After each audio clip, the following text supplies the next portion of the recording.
మనతో పాటుగా బీసీ జనసభ రాష్ట్ర అధ్యక్షులు రాజారాం యాదవ్ ఉన్నారు. అసలు బీసీ జనసభ ఏం చేయబోతా ఉంది? తెలంగాణ రాష్ట్రంలో లోకల్ బాడీస్కి ప్రభుత్వం ఒకవేళ 42% రిజర్వేషన్ తీసుకురాకుండానే సమగ్ర కులగణన చేయకుండానే పోతే ఏం చేయబోతున్నారో తెలుసుకునేటువంటి ప్రయత్నం చేద్దాం. అన్న, అసలు ఏం చేయబోతా ఉన్నారు? మీరు ధర్నా చౌకలో ఇంత పెద్ద ధర్నా పెట్టాల్సినటువంటి అవసరం ఎందుకు వచ్చింది?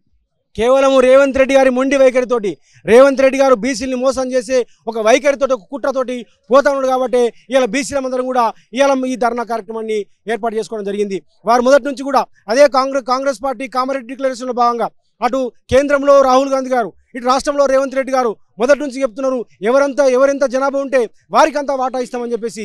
రాజ్యాంగంలో మరి రిజర్వేషన్ల యొక్క పరిమితిని ఏదైతే 50% ఉందో దాన్ని ఎత్తేస్తామని చెప్పేసి రాహుల్ గాంధీ గారు చెప్పిండ్రు. ఇదే ఇక్కడ లోక్సభ ఎలక్షన్స్లో కానీ అసెంబ్లీ ఎలక్షన్స్లో కానీ రాహుల్ గాంధీతో పాటు రేవంత్ రెడ్డి గారు కాంగ్రెస్ పార్టీ మొత్తం కూడా చెప్పింది. మేమందరం కూడా మరి కామారెడ్డి డిక్లరేషన్లో భాగంగా ఈ మరి 42% రిజర్వేషన్ బీసీలకు ఇస్తాము, తద్వారా 23,000 మందికి ప్రజాప్రతినిధులుగా అవకాశం ఇస్తామని చెప్పి కేవలము అధికారంలోకి వచ్చిన 6 నెలల్లోనే సమగ్ర కులగణన జరిపి బీసీలకు 42% స్థానిక సంస్థలు రిజర్వేషన్ ఇస్తామని చెప్పినటువంటి ప్రభుత్వము ఇవాళ 8 నెలలైంది మీన వేషాలు లెక్క పెడతా ఉన్నది. కావాలని కాలయాపన చేస్తుంది. ఒకరోజేమో రేవంత్ రెడ్డి గారు ప్రకటిస్తారు, లీకులు ఇస్తారు.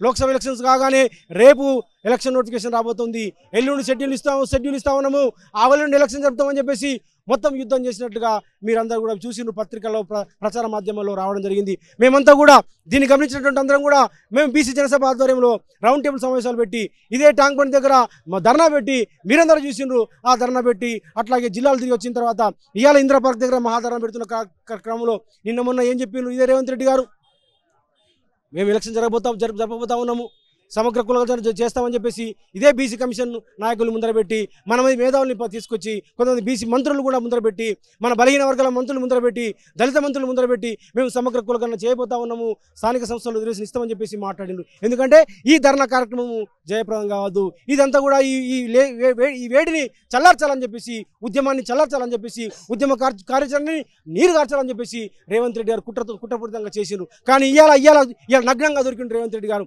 ఇదే ఆంధ్రజ్యోతి పైపల్రాయాలు వచ్చింది, కులగణన చేయకుండా కేవలము ఓటర్ లిస్టు ఆధారంగా బీసీల రిజర్వేషన్ ఇస్తామని చెప్పేసి. ఎవరికైనా మెడ మీద తలకాయలు ఉన్నట్టు చెప్తారా మాట? నేను అడుగుతా ఉన్నాను, మీరు రేవంత్ రెడ్డి గారు మీకేమైనా బుర్ర ఉందా? మీరు ఏం ఆలోచిస్తున్నారు? అంటే బీసీలంతా గొర్రెలు అనుకుంటున్నారా, బర్రెలు అనుకుంటున్నారా? మీరు ఆ ఓటర్ లిస్టులో కులం ఉంటుందా? ఏ రకంగా ఓటర్ లిస్టు ఆధారంగా మీరు కులగణన చేస్తారు, రిజర్వేషన్ చేస్తారు, బీసీలకు రిజర్వేషన్ ఇస్తారు? కాబట్టి ఇది ఏ మార్చడం కోసం చేస్తున్నటువంటి చర్య కేవలం సమగ్ర కులగణనని వాయిదా వేసి హైకోర్టులోకి కొద్దిమందిని, మాకు ఇప్పటికే విశ్వసనీయ సమాచారం ఉంది, ఇదే రేవంత్ రెడ్డి గారు వేల కోట్ల రూపాయలు ఇచ్చి కొంతమందిని అడ్వకేట్లను మేనేజ్ చేసి హైకోర్టులో మరి పిటిషన్ వేయబోతా ఉన్నాడు. ఆ పిటిషన్ను హైకోర్టులో మరి పెద్ద అడ్వకేట్స్ని పెట్టి మరి ఆర్థికంగా సహకరించి కొద్దిమందిని ముందర పెట్టి హైకోర్టులో ఒక పిటిషన్ వేసి రేపు ఎన్నికలు జరపకపోతే స్థానిక సంస్థల్లో రాజ్యాంగ సంక్షోభం వస్తుంది, ఎన్ని రోజులు అధికారులను పెట్టి పాలన చేస్తారు. కాబట్టి మీరు ఇమీడియట్గా సమగ్ర కులగణన తర్వాత చేసుకోండి, ఇమీడియట్గా మీరు ఎలక్షన్ పెట్టండి చెప్పేసి ఇదే హైకోర్టు తోటి, ఇదే న్యాయవ్యవస్థలో లుసుకుని వాడుకొని మరి ఒక డైరెక్షన్ తీసుకొచ్చి తద్వారా ఎన్నికలు ఒప్పుకోవాలని కుట్ర చేస్తున్నారు రేవంత్ రెడ్డి గారని నేను బీసీ ప్రజలకు నేను విజ్ఞప్తి చేస్తాను. అందుకోసమే మనమంతా ఐక్యంగా పోరాటం చేయాల్సిన అవసరం ఉంది. ఇది పార్టీలకు అతీతంగా జరుగుతున్న పోరాటము. ఇది ఎవరైనా మీకు సపోర్ట్ చేయడానికి వస్తా ఉన్నారా? ఇప్పుడు ఆర్ కృష్ణయ్య కనబడతా ఉన్నారు, ఇంకా కొంతమంది కనబడతా ఉన్నారు, కాంగ్రెస్ పార్టీ, బీజేపీ పార్టీ, అలాగే టీడీపీ, ఇట్లా అందరూ కూడా ఇక్కడ కనబడతా ఉన్నారు. ఆ పార్టీల వాళ్ళు కూడా మీకు సపోర్ట్ చేస్తా ఉన్నారు. తెలంగాణ ఉద్యమంలో ఎట్లయితే కలుపుకున్నామో ఆర్ఎస్ఎస్ నుంచి ఆర్ఎస్ దాకా అందరిని ఐక్యం చేసినామో, మా బీసీ హక్కుల కోసము, రాజ్యాంగం ద్వారా మాకు రావాల్సినటువంటి హక్కుల కోసము, మాకు చట్టసభలో రిజర్వేషన్ల కోసము, మాకు స్థానిక సంస్థల రిజర్వేషన్ కోసము, విద్యా ఉద్యోగ రంగంలో బీహార్ మోడల్గా మాకు 75% రిజర్వేషన్ సాధించడం కోసము ఎవరినైనా కలుస్తాము. కేసీఆర్ గారిని కలుస్తాము, కేటీఆర్ గారిని కలుస్తాము, అట్లాగే కాంగ్రెస్ పార్టీ నాయకులను, మా వి హనుమంతరావుని కలుస్తాము, మా బట్టి విక్రమార్కని కలుస్తాము, మా సీతక్కని కలుస్తాము. అవసరమైతే రాజకీయంగా సైద్ధాంతికంగా మాకు వ్యతిరేకమైనటువంటి భారతీయ జనతా పార్టీతో కలుస్తాము, సిపిఐ సిపిఎం లాంటి పార్టీలతో కలుపుతాము, అందరినీ తీసుకుంటాము, అందరి సహకారం తీసుకుంటాము. అందరి సహకారం తీసుకొని ఒకటే రస్తా, ఏకీ రస్తా తెలంగాణలో సమగ్ర కులగణన జరగడమే మా సబ్బండ వర్గాలకి న్యాయం జరుగుతుంది. ఒక బీసీలకే కాదు, సమగ్ర కులగణన జరగడం వల్ల ఎస్సీ ఎస్టీ బీసీ మైనార్టీ పేద వర్గాలందరికీ కూడా ఈవెందో అగ్రకుల పేదలకు కూడా ఇది న్యాయం చేస్తుంది, అందరి వాటా ఇస్తుంది.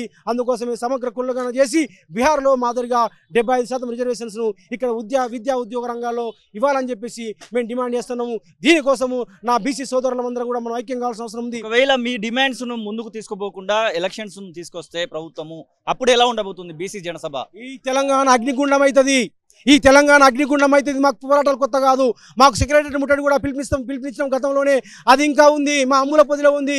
అవసరమైతే నీ కాంగ్రెస్ పార్టీ ఇందిరా అక్కడ ఢిల్లీలో ఏఎస్ ఆఫీస్ని, ఇక్కడ కూడా కాంగ్రెస్ పార్టీ ఆఫీస్ని మేము ముట్టడిస్తాము. అవసరమైతే రాహుల్ గాంధీ గారి దగ్గరికి వెళ్ళి కూడా మా మేధావులు కూడా డెలిగేషన్ వెళ్తారు. ఖచ్చితంగా మీ మెడల్ వంచి సమగ్ర కులగణన చేసుకొని మాకు విద్యా ఉద్యోగ రంగాల రిజర్వేషను, అట్లాగే స్థానిక సంస్థల్లో 42 రిజర్వేషన్ని సాధిస్తామని చెప్పేసి మేము చెప్తా ఉన్నాం. ఇది రాజారాం యాదవ్ బీసీ జనసభ రాష్ట్ర అధ్యక్షులు చెప్తున్న మాటలు. ఖచ్చితంగా తెలంగాణ రాష్ట్రంలో సమగ్ర కులగణన జరగాల్సిందే అని, 42% రిజర్వేషన్స్ ఇచ్చిన తర్వాతనే లోకల్ బాడీస్ ఎలక్షన్స్ పెట్టాలనేటువంటి మాటనైతే వారు చెప్తున్న పరిస్థితి. కెమెరా పర్సన్ సతీష్తో శ్రీనివాస్, తొలి వెలుగు, హైదరాబాద్. అసలైన తొలి వెలుగు. ఫాలో వాట్సాప్ @తొలి వెలుగు అఫీషియల్.